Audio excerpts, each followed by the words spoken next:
Hi, everyone, and thanks so much for joining us today. We are your psychologist and counselor from Counseling and Psychological Services at Grenfell Campus. And the reason we're doing this video is that we just wanted to kind of connect with you, given that we're in the middle of this pandemic and so much is going on, and really just wanted to connect to show our faces, to let you know we're still here. Talk a little bit about anxiety because that's kind of normal, and give you some tips to help you manage some of those that are normal. So for those of you who don't know me, my name is Veronica Hutchins, and I'm the psychologist at CPS. And with me, I have my trusty colleague. Hi, I'm Jennifer Broadbent, and I'm a counselor here at CPS at Grenfell Campus. And yeah, here we are, 1 year. I can't believe it. Veronica, we're 1 year into the pandemic now. And I think some of us are feeling a little worse for wear. And I think where restrictions are now loosening and changing, a lot of us are really trying to cope with this new reality. And add to this the fact that some students are now just coping with the reality of being virtual students. It's understandable that you'd be feeling anxious and a little out of sorts. That's a very natural response, right? So anxiety is a natural response to a danger or threat, and a global pandemic falls under that uh, realm of threat or danger. Yeah, and I think that's a really good point, because so often when we hear about anxiety, it's become immersed into our language, and people think, oh, I have anxiety, and they interpret that as I have an anxiety disorder, or that there's something wrong with me. The anxiety is pathological, when, as you say, no, it's actually a completely natural, appropriate response, even healthy, to some type of a threat. So it's that threat of failure, that fear of failure that causes you to study for that midterm, or to actually, instead of going out and having a night off, staying home and working on that paper to get it done in time. And so, I think it's really, really important for people to be mindful of the fact that there is a difference between the emotion of anxiety versus a pathological disorder. And by and large, we all experience that emotion of anxiety from time to time.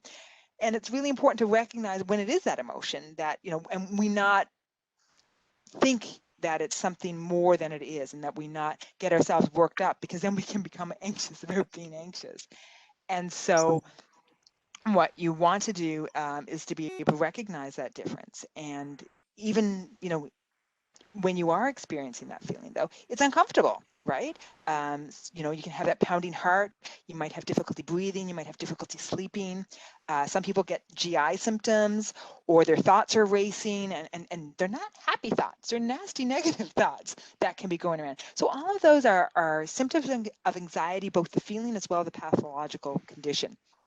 And the reason we wanted to connect with you today is kind of tell you a little bit about that, and explain those symptoms, but also to give you some tips to manage those symptoms, whether, regardless of whether or not it's the emotion, or, some type of an anxiety disorder that's causing you some angst.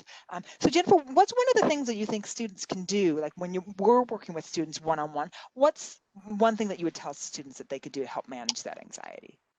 I think one, after you realize that it's accepting that it is normal or natural to feel anxiety, that's a natural response. I think it's just remembering that you're probably more resilient than you're giving yourself credit for. I mean, we tend to in situations that are stressful, we overestimate the danger, and we underestimate our ability to cope. So maybe think about times in the past that have been challenging, that you were able to cope with and you were able to kind of overcome, and think about what you used then, like what tools, what skills did you use then.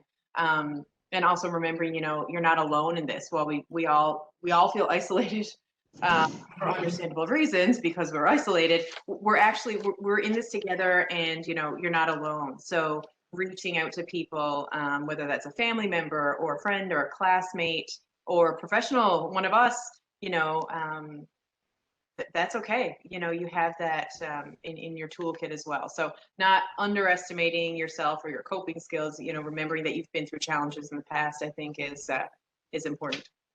Yeah, and I think you mentioned there about taking care as well, and self-care.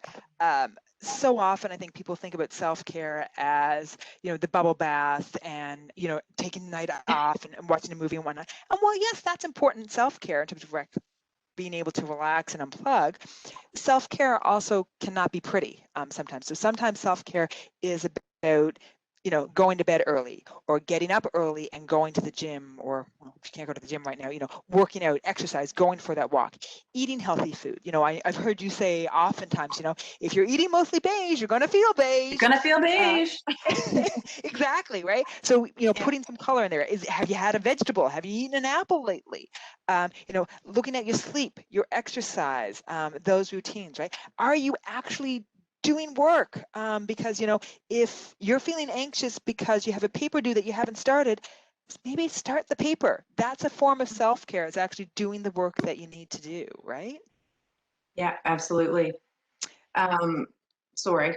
Yeah, no, go ahead. And do you have any other ideas, or are you Well, I the was third thinking topic? that, even I know I'm getting the juices flowing here. So I'm also thinking about the way we think too, the way, because you mentioned, self-care could, just even challenging the way we look at self-care, challenging some negative thoughts that we might be having. So, whenever there's a really strong mood, such as anxiety or, sadness, loneliness, fear, you can bet that there are some thoughts that are behind the scenes. So just recognizing, the thoughts that are associated with the moods you're having, and not all of our thoughts are facts, so don't believe everything you think. Some of this are just beliefs that we kind of hold on to, and we've held onto them for so long that they feel real. So challenging these thoughts can be a really good exercise.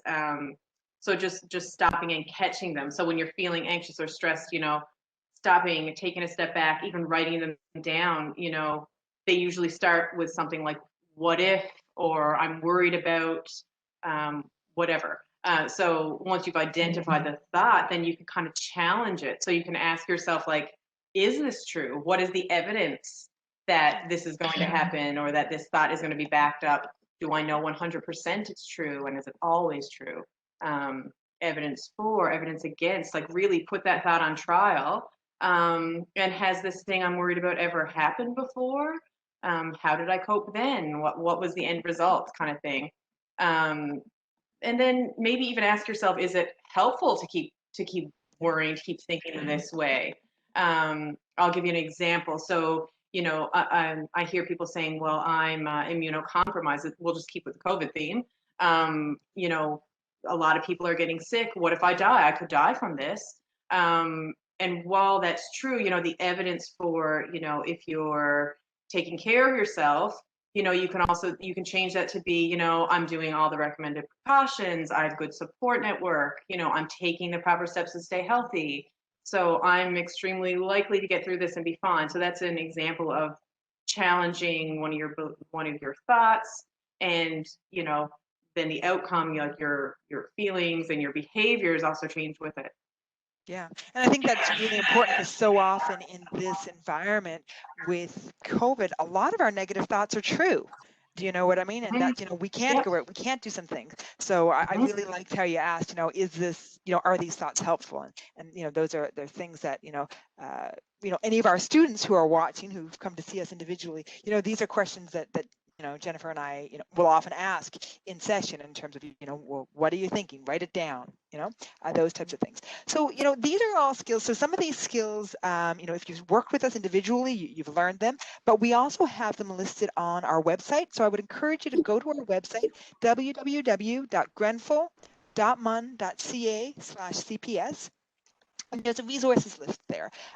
So, in this time, I think it's really important to be mindful of the fact that, some anxiety is normal, and but there are things you can do to help yourself with that. So go have a look at those skills. Use them, be mindful of the stuff, and don't be afraid to reach out to us. Yes, because we're here, we work throughout the year, despite pandemic or otherwise, if we're not in the office, and we're working virtually, and it looks like we're going to be working virtually for a while. Hey, Veronica, I don't think Probably. that's changing anytime soon, but reach out to us, call health services, 637-7919. And if there's no answer, leave a message.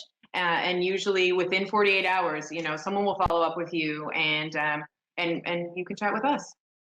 Yeah, exactly. And book an appointment. And this is the thing. I mean, right now, we do have openings for the remainder of the semester. We know this is a tough time right now.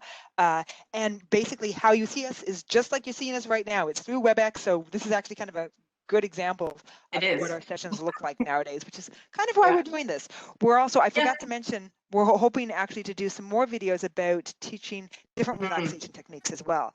So don't be afraid to trot back and check out to see what else we have in store for you guys over the next coming while. So thanks so much, Jennifer. It's nice to see you. Thank you. And nice to see all you guys. Take care.